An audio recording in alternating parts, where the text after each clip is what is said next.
Hello बच्चों, let's read the question. The question says a pentagon is formed by cutting a triangular corner from a rectangular piece of paper. The five sides of pentagon have lengths 13, 19, 20, 25 and 31. Not necessarily in that order. The area of the pentagon is. तो बच्चों, to solve this question you must have know the key concept for a right angle triangle. Then on naming A, B and C. तो अगर आपके पास ये triangle है जिसमें A पर right angle है तो आपको ये पता होना चाहिए बाय द पाइथागोरस थ्योरम कि hypotenuse square, that is CB square is equals to CA square plus AB square, that is length square plus base square और perpendicular square plus base square. तो जब आपको ये की कंसेप्ट पता होगा तभी आप ये क्वेश्चन सॉल्व कर पाओगे. तो चलते हैं इस क्वेश्चन में. पहले हम लोगों को एक रेक्टेंगल पीस ऑफ पेपर है हमारे पास रेक्टेंगुलर और उसमें से हमें ट्रायंगुलर कॉर्नर कट करना है. तो चलिए पहले इसका डायग्राम ड्रॉ कर लेते हैं. तो ये देखिए इसका एक डायग्राम बना लिया है. यहाँ पर क्या है, मान लेते हैं जब ये हमारे पास रेक्टेंगल था तो ये पॉइंट्स थे M, then D, then C, then B. ठीक है. और इसमें से हमने ये पोर्शन जो ये कह रहा है ट्रायंगुलर पोर्शन आपको कट करना है तो से आपने ये A और E इसमें से कट कर लिया है. ठीक है. तो अब आपको क्या फाइंड आउट करना है, area of pentagon find out करना है. तो चलिए स्टार्ट करते हैं. देखिए क्योंकि ये आपके पास एक रेक्टेंगुलर फिगर है तो यहाँ से आप ये चीज लिख सकते हो कि BM is equals to CD and MD is equals to BC. That means ये जो आमने सामने की साइड्स होती हैं ये इक्वल होती हैं. ठीक है. जो पैरेलल साइड्स हैं वो इक्वल है तो बस मैंने वही लिखा हुआ. ठीक है. अब देखिए हम इस ट्राइंगल की बात करते हैं. तो since triangle AME is right angle triangle is right angled triangle. ठीक है. तो इसका मतलब क्या हो गया कि आप इसमें पाइथागोरस थ्योरम लगा सकते हैं. पाइथागोरस थ्योरम के अकॉर्डिंग क्या होगा कि जो ये वाली साइड होगी मतलब AE जो होगी ये क्या हो जाएगी आपकी हाइपोटेन्यूअस हो जाएगी और इनमें से MA और ME एक को परपेंडिकुलर बनना पड़ेगा और एक को बेस बनना पड़ेगा. ठीक है. तो ये हमको बातें पता है. अब देखिए तो ये जो अब ये पेंटागन जो है आपके पास ABCDE, अगर आप इसको ध्यान से देखें तो अभी इसकी जो ये लार्जेस्ट साइड्स हैं दैट इज ये जो BC या ये जो CD है अभी हमने इसमें कोई चेंज नहीं किया है क्योंकि हमने जो एक तरफ से ये जो रेक्टेंगल है आपका इसमें से एक तरफ से हमने इस ट्रायंगल को कट किया है. तो ये चीज हम लिख सकते हैं कि जो ट्रायंगल होगा पेंटागन जो आपका होगा वो रिटेन करेगा लार्जेस्ट साइड ऑफ रेक्टेंगल. तो लिख लेते हैं since pentagon will retain largest side of the rectangle. ठीक है. रेक्टेंगल. अच्छा तो ये देखिए इसने आपको ये साइड्स भी दे रखी हैं ये 13, 19, 20, 25 एंड 31. तो देखो इसमें से एक साइड तो हम कंफर्म है कि हमारे पास 31 तो होगी. ठीक है. तो इसका मतलब है एक साइड हम लिख लेते हैं कि 31 है. अब जो दूसरी साइड है ये या तो आपकी 20 हो सकती है या तो आपकी 25 हो सकती है. या जो आपने 20 और 25 लिख रखा है ये देखिए ये आपकी एक साइड तो BC कंफर्म होगी बट ये जो दूसरी साइड है DC इसमें ये किसके इक्वल थी, ये MB के इक्वल थी. तो इसमें से आपने MA पोर्शन को कट कर लिया है. तो अभी हमको नहीं पता है कि कितना पोर्शन कट हुआ है, इसकी लेंथ क्या है. तो इसीलिए हमने इसके पास टू चॉइसेस रखी हैं इधर 20 और 25. तो हम ये मान लेते हैं कि ये जो साइड हमारी आएगी ये क्या आ जाएगी DC. जो भी आएगी अभी हमको पता नहीं है. ठीक है. अब देखिए आप एक चीज और जानते हैं सिंस वी नो दैट क्या पता है हमको कि 5 12 and 13 is Pythagoras triplet. Pythagoras triplet.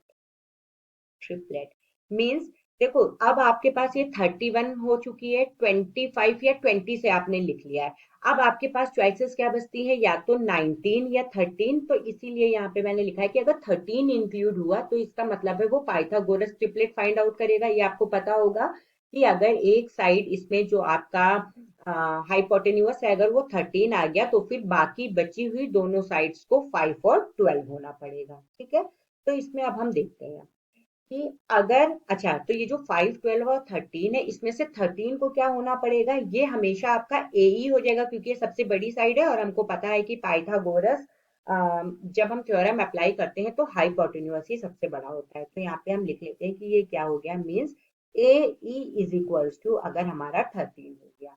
तब देखो अब फिर से दो चॉइसेस हैं, यानी ए एम या तो आपका 5 हो जाएगा, ठीक है, और अगर एम 5 हो गया तो इसका मतलब है एम ई को 12 होना पड़ेगा, ठीक है, या क्या हो सकता है एम ई 5 हो जाए तो आपके ए एम को 12 होना पड़ेगा। अभी ये हमें नहीं पता है कि क्या है, ठीक है, तो चलिए देखते हैं। When A M is equals to 5, first case ले लेते हैं जब एम ए 5 है। अगर एम ए 5 है तो दैट मीन्स एम ई को कितना होना पड़ेगा, 12 होना पड़ेगा। तो since B C is equals to M D है और ये एम डी किसके बराबर है, M E plus E D के बराबर है।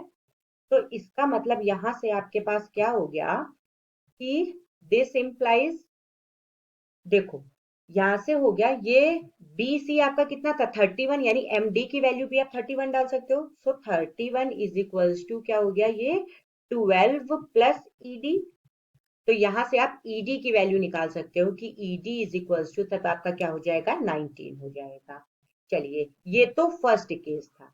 अब सेकेंड इसी का लेके चलते हैं कि when M E is equals to 5 तो देन तब हम क्या देखते हैं, देखिए then B C is equals to M D तो सेम ही रहेगा और ये भी क्या हो जाएगा M E plus E D same ही रहा।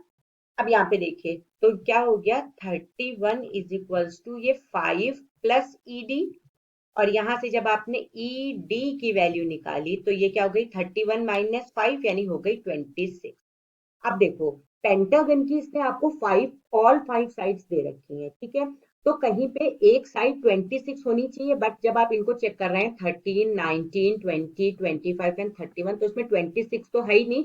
तो दैट मीन्स कि ये जो आपने पॉसिबिलिटी लिखी है ये तो पॉसिबल ही नहीं है। इसका मतलब ये जो फर्स्ट केस आप लेके चले थे यही पॉसिबिलिटी है आपके पास कि ईडी को कितना होना पड़ेगा 19 होना पड़ेगा। तो देखिए हमने ईडी की वैल्यू निकाल ली है 19, बीसी हमारे पास कितना है, बीसी आप स्टार्टिंग में ही निकाल चुके हो 31 है हमारे पास, ठीक है। चलिए फर्दर देखते हैं। अब देखो अब अगर हमारे पास am इज इक्वल्स टू 5 है तो हम इससे क्या क्या निकाल सकते हैं वो मैं लिख रही हूँ। Now if am is equals to 5, अगर आपके पास am 5 है तो यहां से आप क्या कर लिख सकते हो, this implies D C is equals to B M is equals to B A plus A M, ये लिख सकते हो। तो when DC is equals to 20, हम मान लेते हैं अभी DC को चेक कर रहे हैं कि 20 होगा या 25, तो when DC is equals to 20 तो इसका मतलब है यही वैल्यू हो जाएगी BM की, तो वैल्यू डाल दो। This implies 20 is equals to BA और प्लस यहाँ से देखो आपने AM की भी वैल्यू निकाल ली थी कि AM इज इक्वल्स टू आपके पास कितना है 5, ये आप 5 निकाल चुके थे, तो AM की वैल्यू आप 5 डाल दो तो यहाँ पे ये 5 हो गया। तो दिस इंप्लाइज बी ए कितना हो गया 15 हो गया। तो देखो 15 इसमें 13, 19, 20, 25 और 31 है तो 15 तो है ही नहीं, तो दैट इज ये तो पॉसिबल नहीं है। तो इसका मतलब अब हम दूसरा केस लेके चलेंगे कि when DC is equals to 25, when DC is equals to 25 तो यही वैल्यू किसकी हो जाएगी BM की हो जाएगी। तो यहां से जब हम डालेंगे दिस इंप्लाइज बी ए कितना हो जाएगा, B A is equals to अब आपके पास हो जाएगा 25 माइनस 5, तो ये वैल्यू कितनी निकल आएगी, 20 निकल। तो ये 20 गिवन है BA, तो दैट मीन्स ये पॉसिबिलिटी है आपके पास। तो अब DC की भी वैल्यू आपको पता चल गई क्या है, 25 है, और इसी के साथ साथ आपको BA भी पता चल गई, ये कितनी है, 20 है। ठीक है, तो यानी अब आपको ये सारी साइड्स पता चल गई जो मैंने यहाँ पे आपको लिख दी है। और AE कितना है, तो AE देखिए ये 13 था, तो यहाँ पे ये 13 ही हमने लिख लिया, AE की वैल्यू है 13। तो दैट इज अब आपको ऑल 5 साइड्स पता चल गई कि ED 19 है, AE आपके पास 13 है, देन AB 20 है, देन BC 31 है, और CD कितना है, 25, या DC क्या है, 25। अब आपको एरिया ऑफ पेंटागन निकालना है, तो चलिए निकालते हैं। और एरिया ऑफ पेंटागन ये क्या हो जाएगा, देखिए ये हो जाएगा is equals to area of, ये जो आपका रेक्टेंगल था माइनस एरिया ऑफ जो ये ट्राइंगल है आपका, ऑफ ट्राइंगल। तो अब निकाल लीजिए, सारी वैल्यूज आपको पता ही है। तो यहां से क्या हो जाएगा, एरिया ऑफ रेक्टेंगल कितना हो जाएगा, देखिए एक साइड आपको पता है 31, एक साइड आपको पता है 25। तो यहाँ पर हम इधर निकाल लेते हैं, यहाँ पे डायरेक्ट वैल्यू लिखेंगे। तो देखिए एरिया ऑफ रेक्टेंगल जो आप निकालेंगे वो कितना हो जाएगा, 31 इंटू 25, क्योंकि लेंथ इंटू ब्रेथ होता है, तो इसको जब आप सॉल्व करोगे तो आपको मिल जाएगा 775। ठीक है, और यूनिट स्क्वायर। ठीक है, यूनिट स्क्वायर। और इसी तरीके से जब आप एरिया ऑफ ट्राइंगल निकालोगे तो यहां से ये क्या होता है, ये होता है 1/2 बेस इंटू हाइट। तो बेस कितना है, बेस है आपका ME, तो ME की वैल्यू कितनी है आपके पास, ME था आपका 12, तो रख दीजिए इंटू 12 इंटू 5। तो यहाँ से आप कैंसिल करोगे तो 6 हो जाएगा, और 6 5 ये 30 हो जाएगा, तो 30 यूनिट स्क्वायर। अब बस आप इसमें वैल्यू डाल दीजिए जो भी आपका एरिया ऑफ पेंटागन है। तो ये क्या हो गया, देखिए 775 माइनस कितना, 30, तो ये कितना आ जाएगा आपके पास, 745, और यूनिट स्क्वायर कह लीजिए चाहे स्क्वायर यूनिट कह लीजिए। तो आप देख लीजिए कि कहाँ पर आपका मैच कर रहा है। तो आप अपने जब ऑप्शंस चेक करेंगे तो इसमें देखिए here is your D option which is 745 square unit. तो option D is the correct option. Hope you understood it well. Best of luck.